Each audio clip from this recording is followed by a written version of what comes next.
Mr. Vice President, back in early March, you said we'd be at 4 million tests by the following week. We're just now got there in the last few days. So what have you learned about what went wrong, a month and a half or over the last month and a half or 2 months, and what's going to go right now? What lessons have you learned from the mistakes over the last month and a half or so? John, I appreciate the question, but it represents a misunderstanding on your part and frankly, a lot of people in the public's part about the difference between having a test versus the ability to actually process the test. So when you said 4 million tests 7 weeks ago, you were just talking about tests being sent out, not actually being completed? I'm a little confused.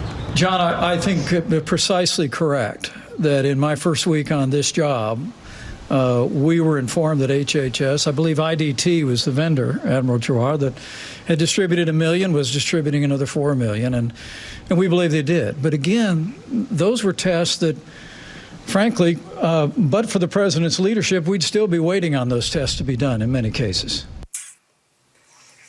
Okay, so for all you students out there, kids doing class on Zoom, Catherine's chem test Thursday, just tell your teachers you can take the test, but you just can't complete the test, and the vice president says so. Well, and but also, you still want full credit for all that. You have to get full credit for that. And, it was, first of all, how outrageous for Mike Pence, how pathetic for Mike Pence to say, but for the president's leadership on testing.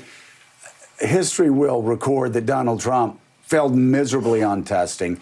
His administration failed miserably on testing, and it left us lurching through the dark. And proceeded to mislead the American people on where they were with testing every step of the way. Not even created a public health crisis, but created the economic crisis that we're going through right now. Because, again, we couldn't test, trace, isolate, treat, and let people who were well go out into the workspace. But, Willie, you know what's so interesting about just the blithering idiocy of what Mike Pence said yesterday was that probably a month ago, I was speaking to a governor of a very large state, not New York, a very large state, who told me that when it came to testing, that there was such a shortage because of the White House's ineptitude of the chemicals that were required to make the tests work. He said it would be like the White House bragging about sending out copying machines without ink. He said, well, what good is a copying? Again, I had this conversation in early to mid-March. He said, what good is a copying machine if I can't put ink in the copying machine? And so I never said anything on the air. I thought that was ridiculous. I didn't really believe that the White House would ever posit such a stupid argument. But if you wait long enough, it happens. And it happened yesterday with Mike Pence saying, oh, we gave him the test. They just didn't have the material to complete the test. That's like saying we sent them a copying machine. There's just no ink, so they can't use them.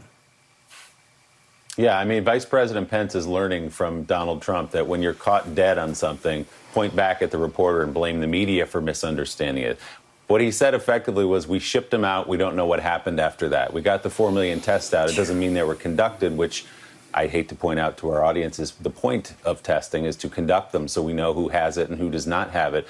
But let's, as Vice President Pence tries to revise history there about the president's leadership, let's remember what the president has been saying about testing. Remember, he said, what is the federal government supposed to do? Stand on the street corner and conduct tests? It has been his gut belief that this is on the states, just like PPE is on the states, he says, just like ventilators were on the states, he says.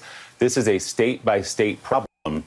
He has not taken leadership on testing, and nobody of right mind. Dr. Fauci wouldn't tell you that privately. Dr. Birx wouldn't tell you that privately, that they've done well on testing. In fact, publicly, Dr. Fauci said we've got to double the amount of weekly tests we do before we can even begin to get our arms around this. So that is quite obviously revising history. The president has not taken leadership on testing, and I don't know quite how Vice President Pence looks himself in the mirror after a briefing like that. I really don't either. Incredible.